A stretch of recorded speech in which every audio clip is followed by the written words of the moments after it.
Yo, what's up mga guys? Sali na po kayo sa ating mga parapol. Sa akin pong parapol. Para sa ganon, pasasalamat ko po yun sa mga patuloy ng mga sumusuporta. At topic natin ngayon guys, tungkol po sa mga katanungan, tungkol sa parapol. At saka din po kung paano po umaamo o napaamo yung aking mga alagang ibon. Pero bago yan, panoodin natin tong intro. Like, share, follow, and subscribe. Then skip para Kali Vlog. Thank you. God bless. Yo, what's up everyone? Magandang araw po sa bawat isa. At unahin ko lang po muna yung ating pong topic na tungkol po sa ating parapol. Kasi may mga nagsasabi po tungkol po sa ating parapol na hindi daw po totoo yung aking pong pagpaparapol kasi wala pong bayad. Guys, hindi po totoo po talagang magpaparapol po ako. Gawa ng pasasalamat po sa inyo, sa mga patuloy ng mga sumusuporta at laging nanonood, nag-aabang ng mga panibago kong mga pinibideo. Kasi makaka 500 subscriber na po ako. Nasa na po tayo ngayon guys? 452. Makaka 500 na po. Kaya tulungan nyo po ako na patuloy po kayong sumuporta. Mag-subscribe na po kayo doon po sa mga hindi pa po nakaka-subscribe at nakakapanood naman, nanonood naman po pero hindi pa po nagsusubscribe. Kaya subscribe na po kayo guys. Then comment din kayo para sa ganun may sali ko po kayo doon sa aking ipaparapol. Totoo po to guys. Ngayon po kapag ka nanalo na, halimbawa may nanalo na po na isa, naka 500 subscriber na po ako, may nanalo na po na isa, sa susunod po sisikapin ko po na maging dalawa po yung aking parapol, magiging 2 pair na po. Antay-antay lang po kayo guys, magkakaroon pa rin po kayo ng pag-asa na mabunot pa rin po 2 pair po sa susunod, then sa susunod na naman magiging 3 pares, ganun po.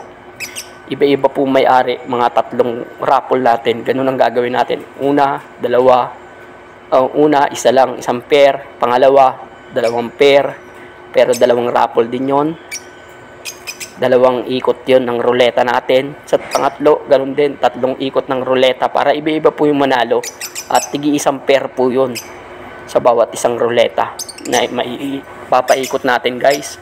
Para mas masaya at may mapuntahan man lang yung inyo pong mga suporta sa akin.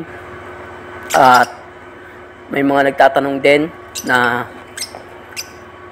yung kung paano ko ba napapaamo yung aking mga alagang ibon. Na tulad po niyan, dyan po sa may video, nakita nyo naman po yung aking pong ibon, hindi po yan nanunuka. Kahit anong hawak mo, wag mo lang iipitin.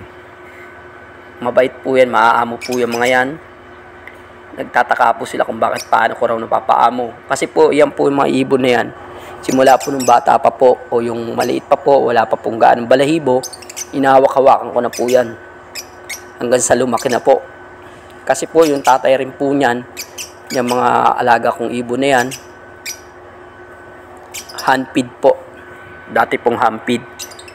Pero, hinanapan ko po ng pares o ng pair at yun na po. Kaya po medyo maamo po sila.